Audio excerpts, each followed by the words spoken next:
Let me just clear something up about these allegations of PED use being thrown at Artur Beterbiev by the Smith family, by supporters of Callum Smith and people who are picking him to win. They're saying, since when did a boxer's testosterone levels go up at the age of 38? They're acting like this is smoking gun evidence that Beterbiev was taking PEDs. Well, first of all, I said in my post-fight video that I'm not dismissing the possibility that Artur Beterbiev is on PEDs, but I'm also not dismissing the possibility that he's clean. You see, what the Smith brothers are saying shows a fundamental lack of understanding of human biology. Testosterone and growth hormone levels, naturally occurring ones, do not stay at the exact same level throughout the course of a training camp and throughout the course of the year. They go up and down. And this is one of the reasons that VADA, when they reported this atypical finding, basically indicated that it isn't a smoking gun that Beterbiev's on PEDs. And so if he's been tested when his testosterone and growth hormone levels have hit a peak, then that could account for that atypical finding. So again, I'm open to the possibility that he's doping, but clearly based upon what VADA are saying, it's possible that this is a natural fluctuation. This is not like the Conor Benn situation where the commission were not allowed to look at the evidence and therefore couldn't make a judgment. No, the commission in Canada, in Quebec, have seen the evidence. Now, of course, the Smith family and their supporters are going to say, well, we can't trust the commission. Okay, but we're at the mercy of these commissions. We don't have access to the VADA reports, do we? So what can we do? VADA are an independent body. They catch people all the time. They caught Conor Benn, right? They caught Dylan White. They catch loads of people. But with Artur Beterbiev, they're saying the levels of testosterone and growth hormone were high in his sample, but not so high that it would necessarily be evidence of PED use. So again, this whole idea that, oh, how could his testosterone levels have gone up at the age of 38? They go up and down throughout the course of the year, mate, just as they would have gone up and down when he was younger. Now, the general trend is as you get older, your testosterone levels go down, yes, but they don't go down in a perfectly diagonal line. They go down with peaks and troughs along the way. So unless you've got data to show what his testosterone levels were 3 or 4 or 5 years ago and compare them to now, then you can't possibly say with any degree of certainty that his testosterone levels are higher now than they were 5 years ago. You can't say that. You know, after a particularly strenuous weight session, for a brief period of, I don't know, a couple of hours, you might have testosterone levels that are higher than 5 years ago when you were a younger man at rest, right? Obviously, if you'd done those weights 5 years ago, the spike in testosterone would have been higher still. But let's just say at rest, when you're not training, when you're just going about the normal course of your life at the age of 25 or the age of, let's say, 30, and then compare it to a couple of hours after a hard weight session at the age of 35.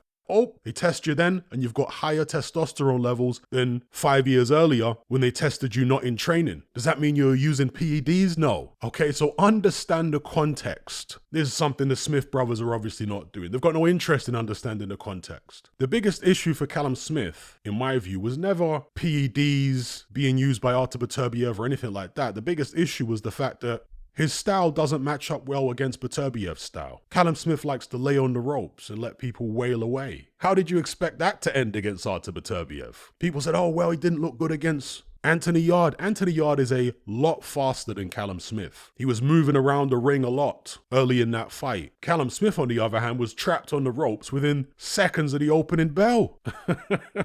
That's a stylistic thing, folks. And it's down to Callum Smith's lack of foot speed. That's got nothing to do with PEDs. And just an aside here, just an observation I've always had about the Smith brothers. I've mentioned it in videos in the past, but why do they always look and sound so depressed? Paul Smith, Stephen Smith, Callum Smith, Liam Smith, they all talk and look and sound like they just came back from a funeral. I wonder how that affects them in the ring, to be honest with you. The fact that they all come across as so miserable, because personality shows itself in the ring when you're fighting. You know, you look at Tyson Fury, he's got a very bombastic, animated personality. That bombastic, animated personality shows itself in his performances because he does bombastic things. You know, rising up in the 12th round like The Undertaker after he'd been flattened by Deontay Wilder. You kind of expect that from that type of personality. He's got a very fiery will and fiery spirit, a very colorful spirit. The Smith brothers are all just so dour. Anyway, that's got nothing to do with the topic of the Beterbiev PEDs, but it's something I thought I'd mention because I've been watching these interviews with the Smiths, and it's hard to watch interviews with them because, again, they're so depressing. I had to just get it off my chest. So, yeah, I'll leave it there. Let me know what you guys think in the comments.